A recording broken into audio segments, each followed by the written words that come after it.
Hello student, मैं मोहित तोमर आप सभी का आपके प्यारे यूट्यूब चैनल में स्वागत करता हूं। दोस्तों, आज की इस वीडियो का जो हमारा टॉपिक है वह है ऊष्मीय वियोजन अपक्रिया। तो दोस्तों, आज की इस वीडियो में मैं आपको ऊष्मीय वियोजन अपक्रिया के बारे में बताने वाला हूं कि ऊष्मीय वियोजन अपक्रिया किसे कहते हैं। इसकी परिभाषा आप क्लास 10th एनसीईआरटी के साइंस के एग्जाम में किस तरीके से लिखेंगे और उदाहरण भी। तो दोस्तों, वीडियो शुरू करने से पहले आप सभी से रिक्वेस्ट है, यदि आपने अभी तक हमारे प्यारे यूट्यूब चैनल को सब्सक्राइब नहीं किया है तो दोस्तों सब्सक्राइब कर दीजिए तथा उसके आगे की बेल आइकन भी प्रेस कर दीजिए, ताकि दोस्तों जब भी मैं नई वीडियो अपलोड करूं उस वीडियो की नोटिफिकेशन आपको सबसे पहले मिल सके। तो शुरू करते हैं दोस्तों आज की इस वीडियो को।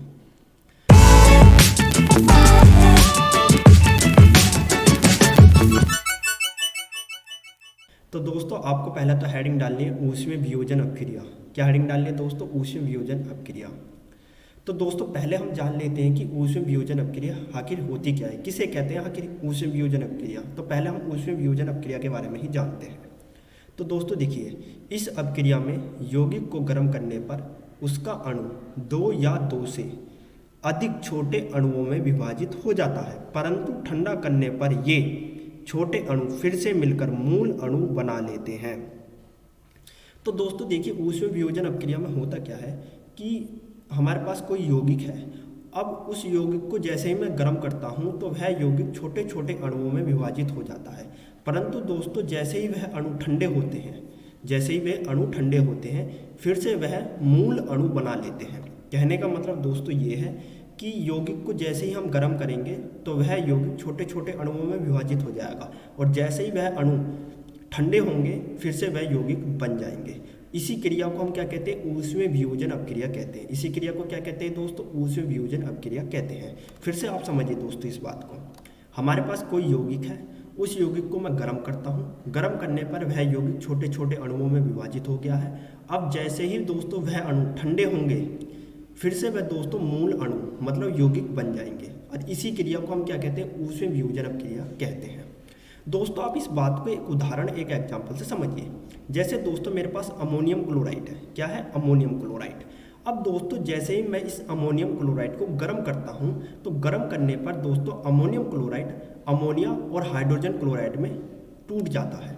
तो दोस्तों जैसे ही मैं अमोनियम क्लोराइड को गर्म करता हूँ तो गर्म करने पर वह अमोनिया और हाइड्रोजन क्लोराइड में टूट जाता है, और जैसे ही दोस्तों अमोनिया और हाइड्रोजन क्लोराइड ठंडा होता है फिर से दोस्तों वह अमोनियम क्लोराइड बन जाता है, और इसी क्रिया को हम क्या कहते हैं?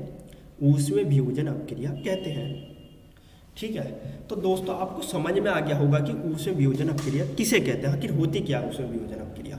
अब दोस्तों आप पहले तो इस अपक्रिया को समझिए, इस रासायनिक समीकरण को समझिए कि इस रासायनिक समीकरण को आप साइंस के एग्जाम में किस तरीके से हल करेंगे। ठीक है, क्योंकि आपको समीकरण भी समझ में आ गया है, आपको परिभाषा भी समझ में आ गई है, परंतु आप इस समीकरण को हल कैसे करेंगे साइंस के एग्जाम में ये पहले आप समझिए। ठीक है ना। तो दोस्तों देखिए, हमारे पास है क्या? हमारे पास अमोनियम क्लोराइड है, NH4Cl है। यदि दोस्तों मैं इस NH4Cl में से एक H और एक Cl निकाल दूं, यदि दोस्तों मैं इस NH4Cl में से एक H, एक हाइड्रोजन और एक क्लोरीन निकाल दूं, तो दोस्तों हमारे पास क्या बचेगा? हमारे पास बचेगा NH3। क्या बचेगा? NH3। इस NH4Cl में से दोस्तों मैंने एक H बाहर निकाल लिया और एक Cl बाहर निकाल लिया। ठीक है, अब मेरे पास क्या बचा? NH3 बचा। क्या बचा दोस्तों? NH3। और NH3 को कहते हैं हम अमोनिया। क्या कहते हैं दोस्तों? अमोनिया।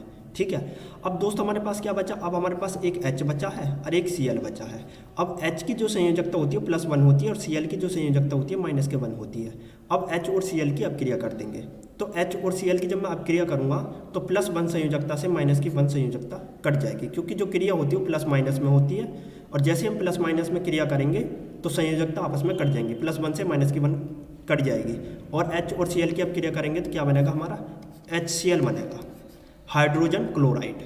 तो दोस्तों NH4Cl को किस तरीके से आपको समीकरण हल करनी है ये आपको समझ में आ गया है। NH4Cl में से एक H बाहर निकालना है, एक Cl बाहर निकालना है, फिर हमारा रह जाएगा NH3। NH3 को कहते हैं अमोनिया।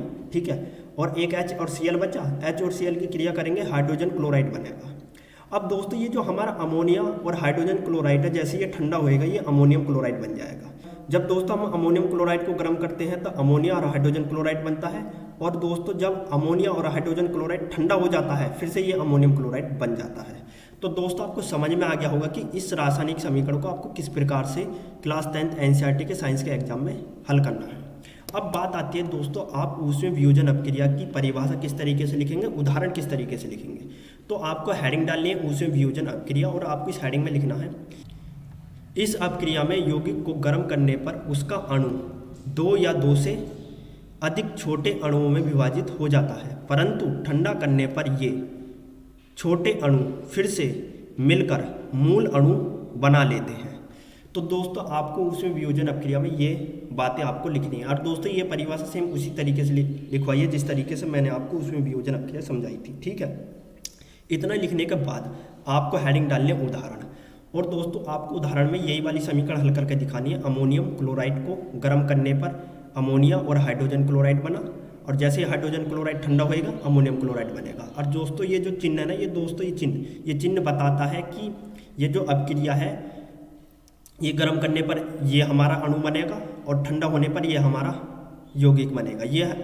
ये जो चिन्ह है ये हमें दर्शाता है, ठीक है। आपको चिन्ह भी सेम इसी तरीके से बनाना है और ऊपर लिखना गर्म करने पर, नीचे लिखना ठंडा करने पर, ठीक है। दोस्तों ये जो मैंने आपको समीकरण समझाई थी ना, ये जो अपक्रिया आपको समझाई थी, आप इस अपक्रिया के बारे में, इस समीकरण के बारे में हाँ नीचे लिख के भी बता सकते हैं। कैसे? जैसे दोस्तों अमोनियम क्लोराइड को गर्म करने पर अमोनिया तथा हाइड्रोजन क्लोराइड में वियोजित हो जाता है और ठंडा करने पर संयुक्त अमोनियम क्लोराइड बन जाता है। आप इस तरीके से लिख के भी बता सकते हैं इस समीकरण के बारे में, ठीक है। दोस्तों इस समीकरण के बारे में मैंने सेम उसी तरीके से लिखा जिस तरीके से मैंने आपको ये समीकरण समझाई है। तो दोस्तों आपको उसमें वियोजन अपक्रिया को क्लास 10th एनसीईआरटी के साइंस के एग्जाम में सेम इसी तरीके से लिखना है। यदि दोस्तों आपको हमारी ये वीडियो पसंद आई है तो लाइक, सब्सक्राइब, शेयर जरूर कीजिए। दोस्तों आपका हमारी वीडियो देखने का बहुत बहुत धन्यवाद।